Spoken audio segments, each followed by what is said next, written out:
Hi అండి, welcome back to my channel. ఇవాళైతే చామదుంపల గ్రేవీ కర్రీ చూపించబోతున్నాను. అందుకోసం 250 గ్రామ్స్ చామదుంపలు ఉడకబెట్టుకుంటున్నాను. స్టవ్ ఆన్ చేసి ముందుగా అయితే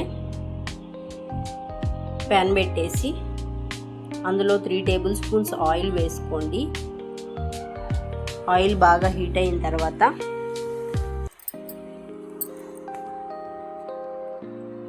నేను నిలువుగా కట్ చేసి పెట్టుకున్న పచ్చిమిర్చి 3 కట్ చేసి వేసాను.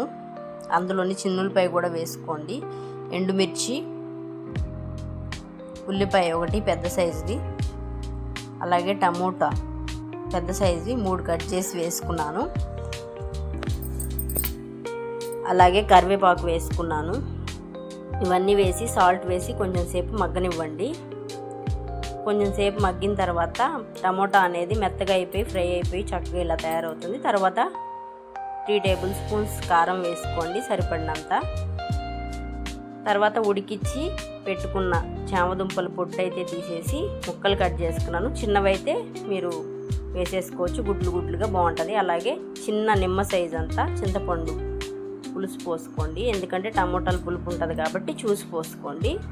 అందులోనే టేస్ట్కి తగ్గట్టు కొంచెం బెల్లము ఇష్టం ఉంటే వేసుకోండి, లేదంటే స్కిప్ చేసేయండి. పైన కొత్తిమీర వేసేసుకున్నాను లాస్ట్గా. సో ఇవన్నీ వేసేసి ఒక 5 మినిట్స్ పాటు ఉడకనిచ్చేసేసుకోండి. చూసారా, గ్రేవీ కర్రీ చక్కగా తయారవుతుంది.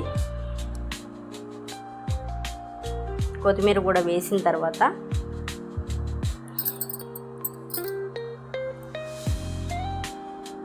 ఒక 5 మినిట్స్ పాటు మూత పెట్టేసేసి మగ్గిచ్చేసేసేయండి. చక్కని గ్రేవీ కర్రీ సూపర్గా ఉంటుందండి, చాలా టేస్టీగా ఉంటుంది. ఒక్కసారి ట్రై చేయండి. అలాగే నా ఛానల్ చూస్తున్న వాళ్ళు సబ్స్క్రైబ్ చేసుకోండి. ఇంకా మరిన్ని వంటల కోసం మా ఛానల్ని సబ్స్క్రైబ్ చేసుకోండి. Please subscribe.